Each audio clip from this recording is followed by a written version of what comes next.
ನಮಸ್ಕಾರ, ಶುಭೋದಯ. ಸಂಕಲ್ಪ ಸಿದ್ಧಿ ಕಾರ್ಯಕ್ರಮಕ್ಕೆ ತಮ್ಮೆಲ್ಲರಿಗೂ ಆತ್ಮೀಯ ಸ್ವಾಗತ ಹೇಳ್ತಾ ಇರೋದು ನನ್ನ ಉಷಾ. ಫಸ್ಟ್ ಟೈಮ್ ಚಾನಲ್ ವೀಕ್ಷಿಸ್ತಿದ್ದೀರಾ ಅಂತಂದ್ರೆ ಈಗಲೇ ನಮ್ಮ ಚಾನಲ್ನ ಸಬ್ಸ್ಕ್ರೈಬ್ ಮಾಡಿ, ನಮ್ಮ ವಿಡಿಯೋಸ್ನ ಲೈಕ್ ಮಾಡಿ. ಇನ್ನು ಕಾರ್ಯಕ್ರಮದಲ್ಲಿ ನಮ್ಮ ಜೊತೆಲಿದ್ದಾರೆ ಸ್ಪಿರಿಚುವಲ್ ಗುರು ಡಾಕ್ಟರ್ ವಿಷ್ಣು ದತ್ತಾ ಗುರುಜಿಯವರು. ಗುರುಗಳನ್ನ ಕಾರ್ಯಕ್ರಮಕ್ಕೆ ಬರ್ಮಾಡ್ಕೊಳ್ಳೋಣ. ನಮಸ್ತೆ ಗುರುಗಳೇ, ಕಾರ್ಯಕ್ರಮಕ್ಕೆ ಭಕ್ತಿಯ ಸ್ವಾಗತ.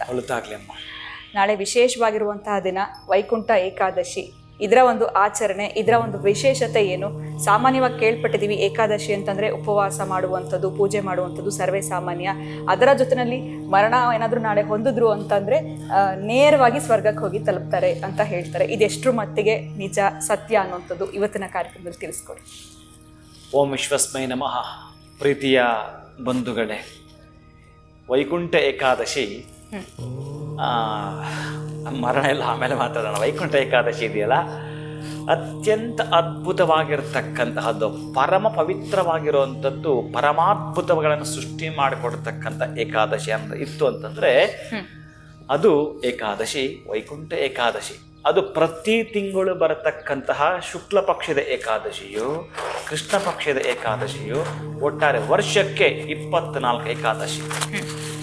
ಇಲ್ಲಿ ನಾನು ಎಚ್ಚರಿಸಿ ಒಂದು ಮಾತನ್ನು ಹೇಳೋದಾದರೆ, ನೀವು ಸಣ್ಣದಾಗಿ ಒಂದು ಪೂಜೆ ಮಾಡಿದ್ರು ಕೂಡ, ಸಣ್ಣದಾಗಿ ಒಂದು ಪೂಜೆ ನಿಮ್ಮ ಮನೆಯಲ್ಲಿ ನಿಮ್ಮ ತೃಪ್ತಿಗೋಸ್ಕರ ಪೂಜೆ ಮಾಡ್ತೀನಿ ಅಂತಂದ್ರೂ ಕೂಡ ಅಗರಬತ್ತಿಯಿಂದ ಹಿಡಿದು ಧೂಪ ದೀಪ ನೈವೇದ್ಯ ನೀರಾಜನಕ್ಕೆ ಒಂದಷ್ಟು ಹಣವನ್ನು ವ್ಯಯ ಮಾಡಬೇಕು, ನಿಮ್ಮ ಸಮಯವನ್ನು ವ್ಯಯ ಮಾಡಬೇಕು.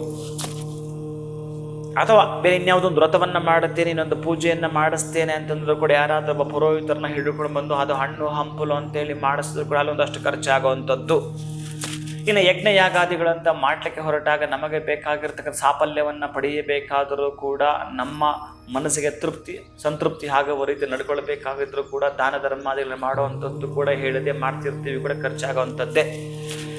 ಮನೆಯ ಮಕ್ಕಳಿಂದ ಹಿಡಿದು, ಮಗುವಿಂದ ಹಿಡಿದು ವೃದ್ಧನ ತನಕ ಏನೂ ಖರ್ಚಾಗದೆ ಅತ್ಯಂತ ಪ್ರಭಾವಶಾಲಿಯಾದ ದಿಶಕ್ತಿಯನ್ನು, ಪುಣ್ಯವನ್ನು ಪಡೆದುಕೊಳ್ಳುತ್ತೀವಿ. ಎಂತಹದ್ದು ಇನ್ನು ಏನೇ ಮಾಡಿದ್ರು ಕೂಡ ಯಾವ ರೀತಿ ಹೇಳ್ತಾನೆ, ಯಜ್ಞಯಾಗಾದಿಗಳಿಂದ ಹಿಡಿದು ನಭೂತೋ ನಭವಿಷ್ಯತಿ ಅಂತಕ್ಕಂಥದ್ದು ನೀವು ಮನಸ್ಸಿಗೆ ಹಾಕ್ಕೊಂಡ್ರು ಕೂಡ ಇನ್ನು ಯಾವತ್ತೂ ಕೂಡ ಇದನ್ನೊಂದು ಚೆನ್ನಾಗಿ ಕೇಳಿಸ್ಕೊಂಡ್ರೆ ಯಾರೂ ಮಾಡಿರಲ್ಲ, ಇನ್ನು ಮಾಡೋಕ್ಕೂ ಆಗಲ್ಲ. ಅಂತಹದ್ದೇನಾದಿತ್ತು ಅಂತಂದರೆ ವಿಜ್ಞಾನವು ಕೂಡ ಒಂದು ವಾಹನ ಸರ್ವಿಸ್ ಮಾಡಿದಾಗೆ ಹಳೆ ಆಯಿಲ್ ತೆಗೆದುಬಿಟ್ಟು ಹೊಸದು ಹಾಕಿದ್ರೆ ಹೇಗಾಗುತ್ತೋ, ಒಂದಷ್ಟು ಕಿಲೋಮೀಟರ್ ಓಡಿದಾಗ ನೀವು ಅಷ್ಟೇ 15 ದಿನಗಳಲ್ಲಿ ಚರ್ಯಾಪಚರ್ಯ ನಿಮ್ಮ ಏನು ಪಚನ ಕ್ರಿಯೆ ನಡೆದಿದೆಯೋ ಅದು ಏಕಾದಶಿ ಎಂದು ಉಪವಾಸವಿದ್ದರೆ ವೆಹಿಕಲ್ ಸರ್ವಿಸ್ ಆದಾಗೆ. ಇದು ಈ ವೆಹಿಕಲ್ ಸರ್ವಿಸ್ ಆದಾಗೇನೆ. ಅದೇ ಇನ್ನೊಂದು ಶಾಸ್ತ್ರ ಸಮ್ಮತವಾಗಿರ್ತಕ್ಕಂತಹ ಮಾತು ಅಂತಂದರೆ, ಅತ್ಯಂತ ಪರಮ ಶ್ರೇಷ್ಠವಾಗಿರ್ತಕ್ಕಂತಹದ್ದು ಸದ್ಗುರು ಪಾದ ಸೇವನಂ ಏಕಾದಶಿ ವ್ರತಂಚ ಪುಷ್ಕರಣಿ ಸ್ನಾನ ಅತ್ಯಂತ ದುರ್ಲಭಂ. ಈ ಮೂರನ್ನು ಕೂಡ ಮಾಡ್ತೀವಿ ಅಂತಂದರೆ ನಿನಗೆ ಏನು ಬೇಕು ಕಣಯ್ಯ, ಎಂತ ಬೇಕು? ಹರಿದಾಸರ ಸಂಘ ದೊರಕಿತು ಎನಗಾಗಿ ಇನ್ನೇನಿನ್ನೇನು, ಹೊರಗುರು ಉಪದೇಶ ನೆರವಾಯಿತು ಎನಗಾಗಿ ಇನ್ನೇನಿನ್ನೇನು, ಮಾಯದ ಸಂಸಾರ ಮಮಕರ ತೆಕ್ಕಿತು ಇನ್ನೇನಿನ್ನೇನು, ತೋಯಜಾಕ್ಷರ ನಾಮ ಜಿಹ್ವೆಯೋಳು ನೆಲೆಸಿತು ಇನ್ನೇನಿನ್ನೇನು. ಏನು ಬೇಕು ನಿನಗೆ? ಇನ್ನೇನು ಬೇಕು ಕೇಳು. ಈ ವ್ರತವನ್ನು ಒಂದು ಮಾಡಿದರೆ, ಈ ವ್ರತವನ್ನು ಒಂದು ನೀನು ಮಾಡಿದರೆ ಖರ್ಚು ನಯಾ ಪೈಸೆ ಖರ್ಚಿಲ್ಲ. ಸಮಯವನ್ನು ವೃಥಾ ಮಾಡದ ಹಾಗೆ ನಿನಗೆ ಹೇಗೆ ಬೇಕೋ ಹಾಗೆ ಮಾಡಿಕೊಳ್ಳಲಿಕ್ಕೆ ಉಪವಾಸ ಅಂತ ನಾವೇನಾದರೂ ಕರೆದರೆ ಎಲ್ಲಿ ಕರಿತೀವಿ ಗೊತ್ತುಂಟಾ? ಈ ಏಕಾದಶಿಯಲ್ಲಿ ಕರಿತೀವಿ. ಉಪ ಅಂತಂದರೆ ಹತ್ತಿರ, ವಾಸ ಅಂದರೆ ಇರುತ್ತೇನೆ, ನಿನ್ನ ಬಳಿ ಇರುತ್ತೇನೆ. ಈ ದಿನ ಪರಿಪೂರ್ಣವಾಗಿ ನಿನ್ನ ನಾಮ ಸಂಕೀರ್ತನೆ ನನ್ನ ಜಿಹ್ವೆಯೊಳ್ಳೆ ನಲಿದಾಡೋ ಹಾಗೆ ಮಾಡಿಕೊಳ್ತಾ ರಾಮ ರಾಮ ರಾಮ ರಾಮ ಕೃಷ್ಣ ಕೃಷ್ಣ ಕೃಷ್ಣ ಅಂತ ಅಂದುಕೊಳ್ತಾ ನಿನ್ನ ಬಳಿ ಇರುತ್ತೇನೆ ಅಂತಕ್ಕಂತಹದ್ದನ್ನು ಮಾಡತಕ್ಕಂತಹದ್ದು. ಈ ಯಾವುದು ನೀವು ಮಾಡಲಿಲ್ಲವೋ ಅಂದರೆ ಪ್ರತಿ ತಿಂಗಳು ಬರತಕ್ಕಂತಹ 2 ಏಕಾದಶಿಗಳು ನೀವು ಮಾಡಲಿಲ್ಲವೆಂದರೂ ಕೂಡ ಈ ಏಕಾದಶಿಯೆಂದು ನೀವು ಮಾಡಿದರೆ, ಈ ವೈಕುಂಠ ಏಕಾದಶಿ ನೀವೇನಾದರೂ ಆಚರಣೆ ಮಾಡ್ತೀರ ಅಂತಂದರೆ ಈ 24 ಏಕಾದಶಿಯನ್ನು ನೀವು ಆಚರಣೆ ಮಾಡಿದ ಫಲವನ್ನು ನಿಮ್ಮ ಅಕೌಂಟಿಗೆ ಹಾಕ್ತಾನೆ ಭಗವಂತ.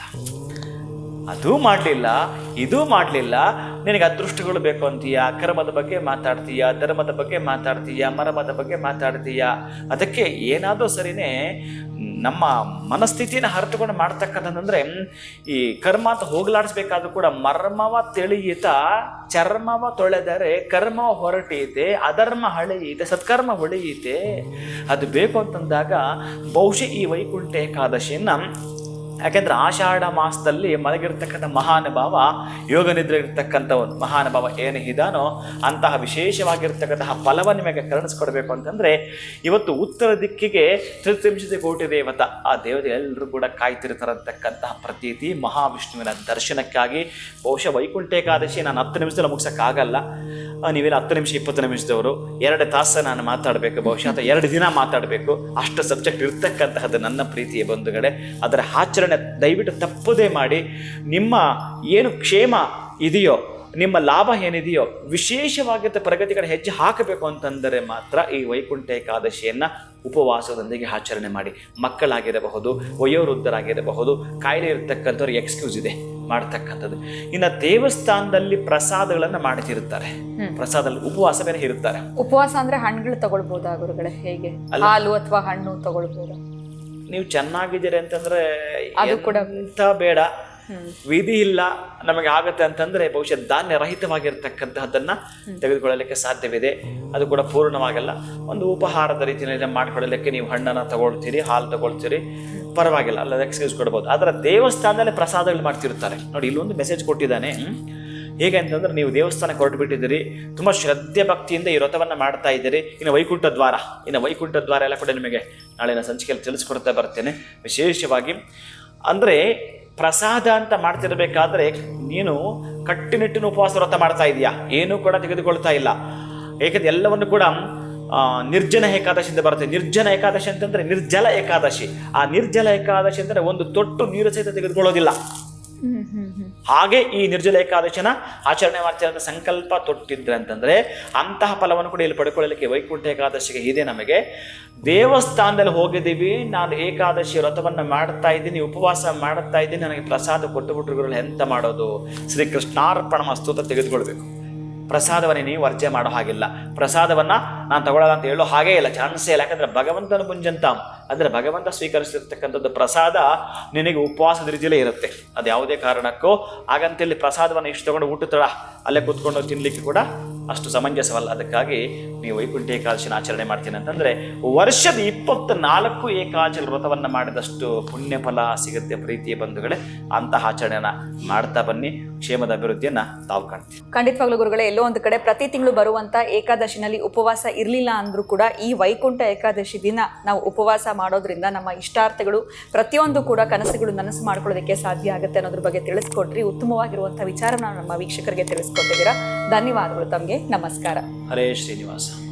ಕಳೆದ ತಿಂಗಳಲ್ಲಿ ಬಂದಂತಹ ಏಕಾದಶಿ ಆಚರಣೆ ಮಾಡಿರಲಿಲ್ಲ ಅಂದ್ರೂ ಪರವಾಗಿಲ್ಲ, ಅಥವಾ ಮುಂದೆ ಮಾಡಬೇಕು ಅಂತ ಅನ್ಕೊಂಡಿದ್ದೀರಾ ಅಂದ್ರೂ ಕೂಡ ಚಿಂತೆ ಮಾಡಬೇಡಿ. ನಾಳೆ ಬರ್ತಾ ಇರುವಂತಹ ವೈಕುಂಠ ಏಕಾದಶಿಯ ಆಚರಣೆಯನ್ನು ಮಾಡೋದ್ರಿಂದ, ಉಪವಾಸ ಮಾಡೋದ್ರಿಂದ ಯಾವ ರೀತಿಯಾಗಿರುವಂತಹ ಫಲಗಳನ್ನ ನೀವು ಪಡೆದುಕೊಳ್ತೀರಾ ಅನ್ನೋದ್ರ ಬಗ್ಗೆ ಗುರುಗಳು ತಿಳಿಸ್ಕೊಟ್ಟಿದ್ದಾರೆ. ವಿಡಿಯೋನ ಮುಗಿಸುವಂತಹ ಸಮಯ ಆಗಿದೆ. ನಮಸ್ಕಾರ.